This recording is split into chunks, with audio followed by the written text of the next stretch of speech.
Welcome to the Lungmen Dragon's second year anniversary. To celebrate, we ran a special Niche Nights event in our brand new Discord server. 7 maps, customized with special challenges and tile bands. What you are watching today is a selection of the best clear in each map as well as our professional opinions on them. Please enjoy. And now, it is time for 510. How could you make anything interesting out of a boss stage so old? Well, that is a great question that me and my colleagues had to answer. What about Faust not being allowed to hit any units on ground tiles? And a couple bend tiles just in case. As many have realized, that is still very easy. You just deploy a phalanx caster or a shifter and you are good to go.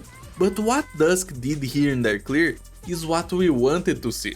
Seeing squish operators being deployed and retreated to satiate Faust Zero brings you back to those old days of spamming bodies. But even in a situation like this, Dusk utilized Camo and Invis to their advantage, keeping their squad size quite small. Luna Cub and April can kill waves while Faust does nothing.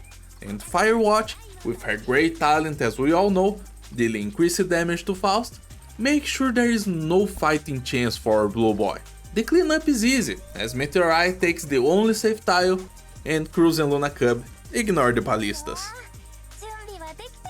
Alright, it's time for SNS5. Everyone loves this stage. The boss has 4 phases, the floor is lava, and the enemy can dodge all of your attack. On top of that, we decided to spice things up a little bit by adding more restrictions. The conditions are pretty simple. It's only a few tile bans, and you can't use any of silencing effect at all. Other than that, everything is allowed. Yes, even this is legal.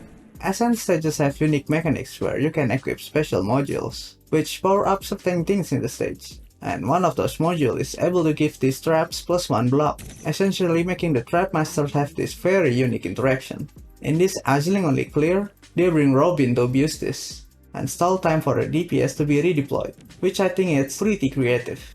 They use Palace and Irene for their main source of damage. Palace long range is useful to clear the lanes from smaller mobs, and her self-heal helps her in holding against the bigger enemies. While Irene's burst damage is more than enough to clear this stage, melting the boss like a butter. But how do these melee units able to stay alive? The answer lies on the only healer class drawn by Azling. Tuyi carried everyone on her back by providing heals that is more than enough for Irene to tank the boss. The perfect synergy between these 4 ops is what makes this possible to pull this clear off. Props to the winner. 919 challenge revolved all around good usage of the pillars, which is why this excellent 4-op male only cleared by Sketch was selected to be the winner. Most challenges revolve around tile bans, since they're an easy way to make the stage a bit more interesting. In designing the 919 challenge, we decided to make the tile bans a little more interactive, forcing players to only deploy around the pillars and give up tiles if they decide to use the pillar, making you think about making the most of each pillar. Furthermore, this tile ban made Mandragora's ability to drop pillars in phase 2 especially dangerous. In his clear, Sketch played around this challenge by carefully identifying the pillars he wouldn't use for damage on Mandragora, and manages to break Mandragora into phase 2 at the very end. Some very carefully calculated damage to ensure she transitions with just the right amount of attacks. This was followed by some excellent pillar timing to make sure that Mandragora takes as much damage from Ebon Bolts and Thorns as possible, dying basically in no time to their combined onslaught. Overall, I really liked how optimized this clear felt, making use of everything in a very stylish way. Damage is really pushed to its very limits, where you can see things like this usage of Florence maximizing out his damage by using Phantom to remove distractions or to cover for him. Finally, one other thing that was surprising but nice to see and stylish was the usage of the pillar on the right collapsing on the golem in flight.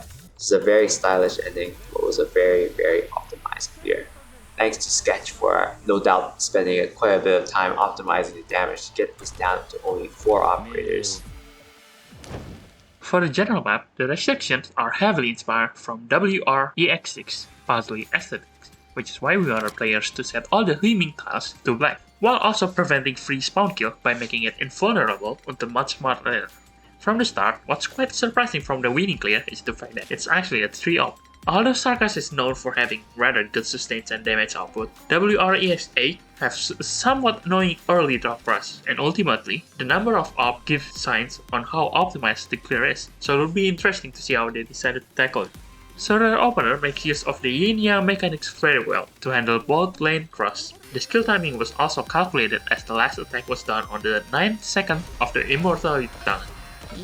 The next cool thing from the clear was the Maozon skill tree slow to sync the newly spawned biddies with the other biddies to provide enough time for Hibiscus to kill both on skill. The next threat of double blindy waves were also dealt cleanly. A lot of times the problem against this are that both blindies are spaced out quite far apart. With Surtur deployed on a normal tile, due to both blindy having different colors, forcing you to more or less force kills them with the help of Hibiscus and Warthog Souls. The tight skill timings also let Surtur clutch out the blue box kills on her last hit before being force retreated. As for the final two for each wave, similar with blindy waves, each waves are quite distant apart. Surtur is used again to immediately spawn camp along with the help of Maozon skill tree for extra control, killing both waves on her last hit yet again. Afterwards, the both skills are very much clean.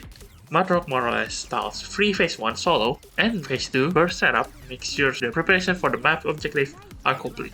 Overall, a very solid clean, very clean and make use of each operator to its utmost potential. The conditions of this map are designed with a few things in mind, most notably making Degenbrecher not cheesable with invisibility reveal or bypass, as well as forcing people to have to deal with her throughout the map by having disarmed ban operators, and lastly making some of the other enemies actually threatening. I didn't expect snipers to be able to clear since the conditions were really punishing to Rosmontis, but Lurky's clever play managed to make it happen.